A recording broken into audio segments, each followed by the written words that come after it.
జయశంకర్ భూపాలపల్లి జిల్లా ఘనపురం మండలం చెల్పూరు శివారులోని ఆర్డీఓ కార్యాలయం ఎదుట పరకాల భూపాలపల్లి హైవేపై విషాదకర ఘటన చోటు చేసుకుంది. విధుల్లో భాగంగా డిటిఓ వెంకన్న హైవే పైన వాహనాల తనిఖీ నిర్వహిస్తున్నారు. ఆ సమయంలో అతివేగంగా దూసుకొచ్చిన ఒక బొగ్గు టిప్పర్ లారీ ఆయనను బలంగా ఢీకొట్టింది. లారీ ఢీకొట్టిన తీవ్రతకు వెంకన్న శరీరం నుజ్జునుజ్జై ఆయన అక్కడికక్కడే ప్రాణాలు కోల్పోయారు. అయితే వెంకన్న 15 రోజుల క్రితమే భూపాలపల్లి జిల్లాకు బదిలీపై వచ్చినట్లు తెలుస్తోంది. విధి నిర్వహణలో ఉన్న అధికారి ఇలా ప్రాణాలు కోల్పోవడం స్థానికంగా తీవ్ర కలకలం రేపింది.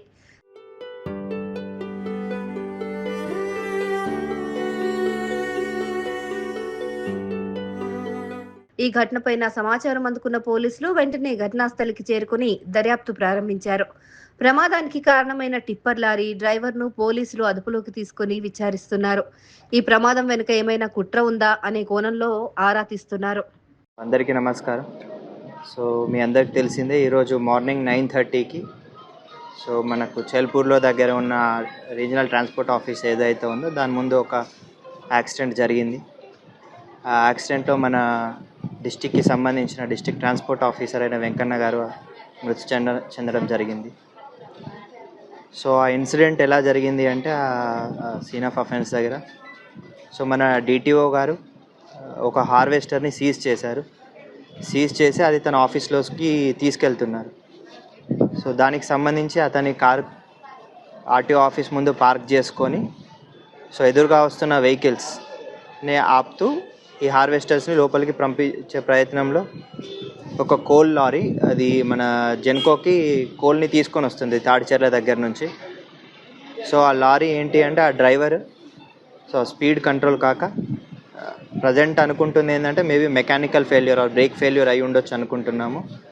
అది మోటార్ వెహికల్ ఇన్స్పెక్షన్ రిపోర్ట్ ఇచ్చిన తర్వాత అది కన్ఫర్మ్ అవుతుంది. బట్ సో ఫార్ మేము అనుకుంటుంది maybe mechanical failure, speed control కాక ఆర్ లేకపోతే బ్రేక్ ఫెయిల్యూర్ అయ్యి అతను మన డిటిఓ గారిని హిట్ ఇవ్వడం జరిగింది. సో దీనివల్ల డిటిఓ గారి ఏదైతే అబ్డామినల్ పార్ట్ ఉంటుందో ఆ అబ్డామినల్ పార్ట్ నుంచి లారీ యొక్క టైర్స్ అనేది వెళ్ళడం జరిగింది. అక్కడే మన డిటిఓ గారు స్పాట్లో చనిపోవడం జరిగింది. సో దీనికి సంబంధించి క్రైమ్ వెహికల్ కూడా మన కస్టడీలోనే ఉంది ప్రజెంట్. అది మనం పోలీస్ స్టేషన్లో పెట్టుకోవడం జరిగింది. అండ్ చనిపోయిన డిటిఓ గారి ఫ్యామిలీ మెంబర్స్ కూడా ఇన్ఫామ్ చేయడం జరిగింది. సో యాజ్ సూన్ యాజ్ వాళ్ళ ఫ్యామిలీ మెంబర్స్ వచ్చి మనకు కంప్లైంట్ ఇచ్చిన వెంటనే వీళ్ళు రిజిస్టర్ ఎఫ్ఐఆర్ అండ్ ఇంక్వెస్ట్ అదంతా కూడా కండక్ట్ చేసి పోస్ట్ మార్టం కూడా జరిగిన తర్వాత యాజ్ పర్ ద ప్రొసీజర్ మేము బాడీని కూడా ఫ్యామిలీ మెంబర్స్కి హ్యాండ్ ఓవర్ చేయడం జరుగుతుంది. సో డ్రైవర్ కూడా ప్రజెంట్ మా కస్టడీలోనే ఉన్నారు. సో మా సైడ్ నుంచి కూడా wheel ask for a report from the district transport officer వాళ్ళకి రాస్తాము ఫ్రమ్ మోటార్ వెహికల్ ఇన్స్పెక్టర్ దగ్గర నుంచి.